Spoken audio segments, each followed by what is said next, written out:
പുള്ളിക്കണക്ക് ചാലക്കൽ ദേവീക്ഷേത്രത്തിലെ 10ാമത് പ്രതിഷ്ഠാവാർഷികവും അത്തം തിരുനാൾ മഹോത്സവവും നടന്നു. നിരവധി ഭക്തജനങ്ങൾ പങ്കെടുത്തു. പുള്ളിക്കണക്ക് ചാലക്കൽ ദേവീക്ഷേത്രത്തിലെ 10ാമത് പ്രതിഷ്ഠാവാർഷികവും അത്തം തിരുനാൾ മഹോത്സവവും 2 ദിവസങ്ങളിലായി നടന്നു. കണ്ടിയൂർ നീലിമലയില്ലം ഗോവിന്ദൻ നമ്പൂതിരിയുടെയും നരസിംഹൻ നമ്പൂതിരിയുടെയും മുഖ്യ കാർമ്മികത്വത്തിലാണ് ചടങ്ങുകൾ നടന്നത്. അഷ്ടദ്രവ്യ ഗണപതി ഹോമം, ഇരട്ടപ്പറ സമർപ്പണം, പൊങ്കാല, കലശം, കലശാഭിഷേകം, കാവിൽ നൂറും പാലും, പുള്ളുവൻ പാട്ട്, സേവ, സോപാന സംഗീതം, സമൂഹ സദ്യ, എതിരേൽപ്പ് എന്നിവ നടന്നു.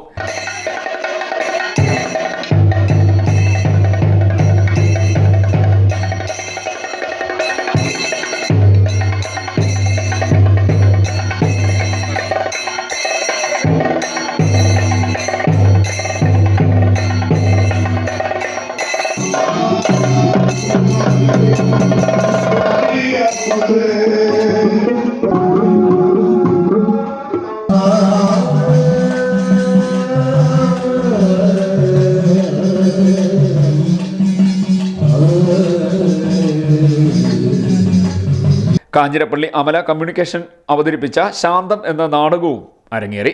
പുള്ളിക്കണക്ക് കളത്തൂർ ക്ഷേത്രത്തിൽ നിന്നും ആരംഭിച്ച എതിരേൽപ്പ് ഘോഷയാത്ര ചെണ്ടമേളം, ശിങ്കാരിമേളം, കലാരൂപങ്ങൾ, താലപ്പൊലി, കെട്ടുകാഴ്ചകൾ എന്നിവയുടെ അകമ്പടിയോടുകൂടി ഇരുജീവിതകളിലായി എഴുന്നള്ളിച്ച് കൊച്ചാലുമോട്, അഴകിയകാവ് ക്ഷേത്രങ്ങൾ, ഗൗരീശങ്കര ആൽത്തറമോട് എന്നിവിടങ്ങൾ വഴി സ്വീകരണത്തോടെ ക്ഷേത്രാങ്കണത്തിൽ എത്തിച്ചേർന്നു.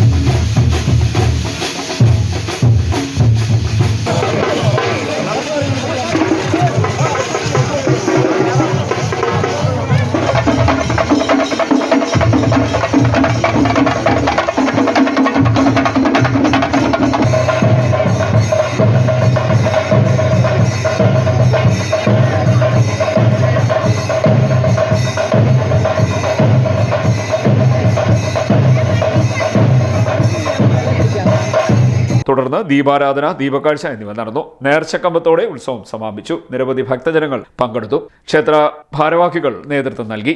CDNet news, Kayamkulam.